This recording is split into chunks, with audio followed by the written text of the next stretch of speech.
The views and opinions expressed on this program are not necessarily those of this station, JVC Broadcasting Management, or its sponsors. And welcome back to another episode of The Credit Authority.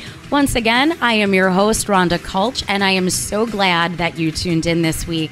We are looking forward to providing amazing content for this week's show. But before we get started, we always like to thank our sponsor. So thank you so much to Equity First. If you are experiencing credit and or financial challenges for either yourself or your business, feel free to reach out to any one of their trained professionals. They are nationwide, bilingual, and waiting for your call. They could be reached at 631-714-4822.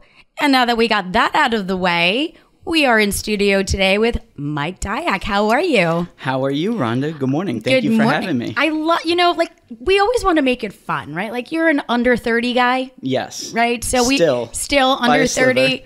So, it makes me feel so old. We were just talking offline about one of the girls I know for over 20 years. Mm-hmm. And it's always refreshing when I have professionals, especially I say professionals under 30, come into the studio, because it's such a different dynamic from the business world.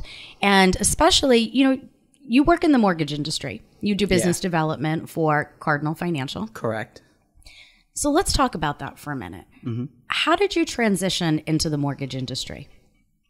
Just to take it back to where I was when I really got started in real estate and mortgages in particular. I was in a sales position in a different industry, recruiting, right? And I've always had an itch for real estate. I come from a construction background before my professional life, right? And a realtor actually across the hallway, I would hear him all day and I would say, hey, that's kind of what I want to do. I want to help individuals, create wealth through real estate. And I've always felt very strongly about that. So I thought to myself, how can I get started in real estate? Can I be a realtor? Well, I said, hey, to be a realtor, you have to have people to sell to. You have to have customers. And I'm not going to have customers, right? So let's not start there. And I said, well, I have a college education, so I can probably start in operations. And I can probably learn a lot about how real estate works, because I didn't know anything about, the transaction or anything like that.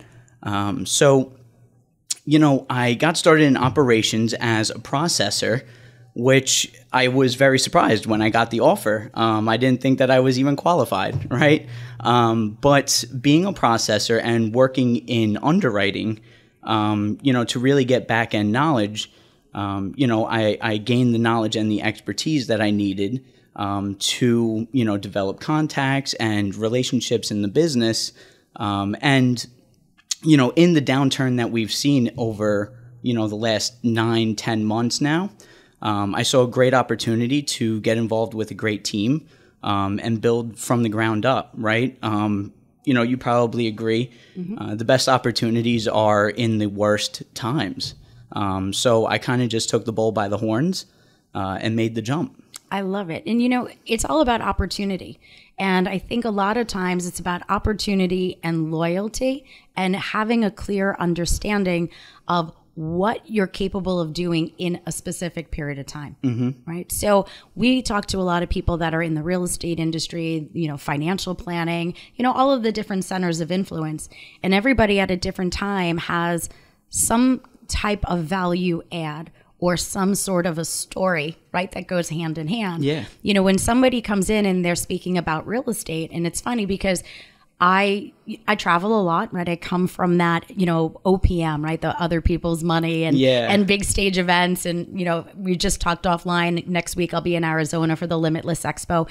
And when I meet people and we're speaking about, real estate in particular, they go, yeah, I want to jump into the real estate market. And I'll say to them, okay, great. So what does your business plan look like? And they don't really understand. And, when you speak to a realtor, a lot of times new realtors are, they think it's about having fun and it's glorious and they're in and out of beautiful homes all day, right? And then you speak to the mortgage professional and, they're like, I really want to focus on the A borrower. Yeah. I'm like, join the club. You're a young guy. For people that know my story, I started investing in real estate when I was 23. Yeah. And not to date myself, because we talked about this, last week, not to date myself, but that was in 1996. I'm 50 years old now, right? So when I got started, nobody wanted to work with me. So figuring out your niche and understanding your timeline and your business plan is so important. And I think that when our next generation, which would include you, have the opportunity to explore and learn, when the market pivots, you are going to be in such a ripe position to accelerate your growth, which I love. Yeah, absolutely. And, given the time, especially at the turn of the year here, now heading into, middle of 2023, I can't believe how time flies. But me and my team actually have a very well, hardened foundation now, to build a very successful business. So, to anybody that is out there, right, that is thinking about making the jump, I actually had a realtor friend ask me the other day. He just got his license down in Florida. God bless him, right?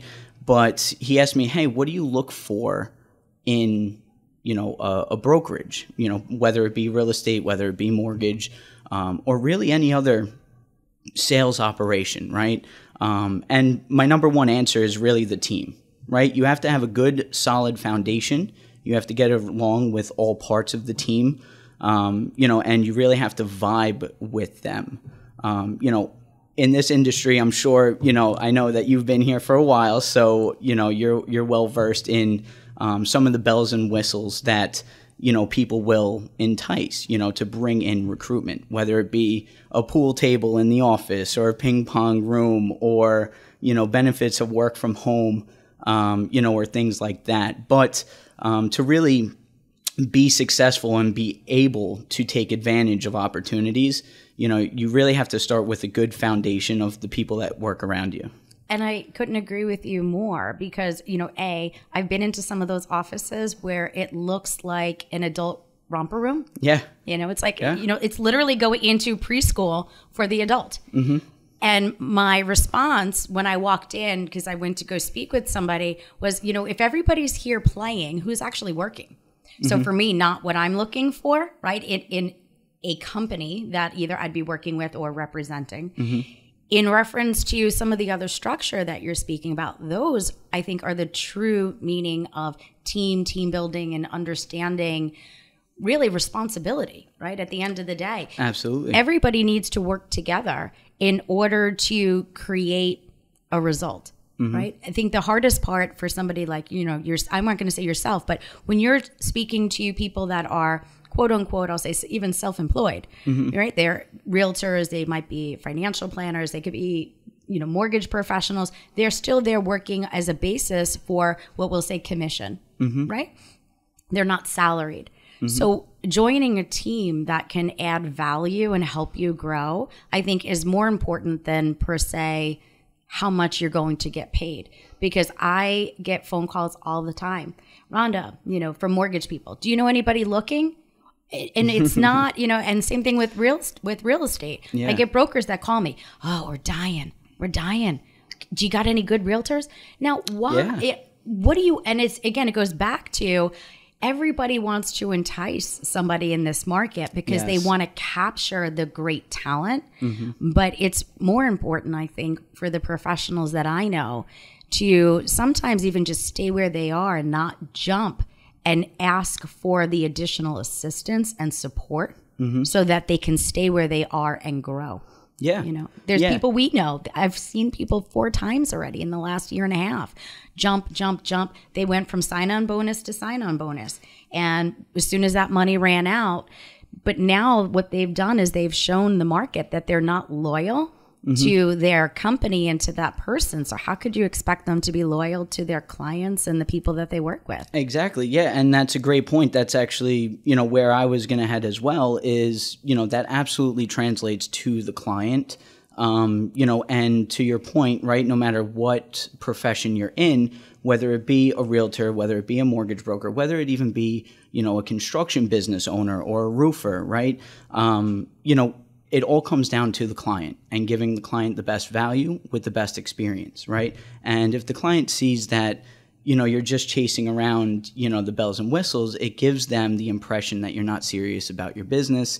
And if you're not serious about your business, how could you be serious about their business or their loyalty to you? And I love it. And I just know, because we're running short on time, what I loved about our, meeting and our working together is that you did reverse engineering. You did the back before you did back. You did Work the your back way to the front. So even though you may not be seasoned like some of the other professionals, you probably know 10 times more because Absolutely. you came from the backside. And now you're out saying, hey, I know everything and then some. Come use me, and trust my team. Absolutely. So with knowledge is power. Knowledge is power. So with that said, we are running short on time. Once again, we are in studio with Mike Deyak. He does business development over at Cardinal Financial right here in Melville, New York. Stay tuned. We're bringing on our next guest. Thank you very much.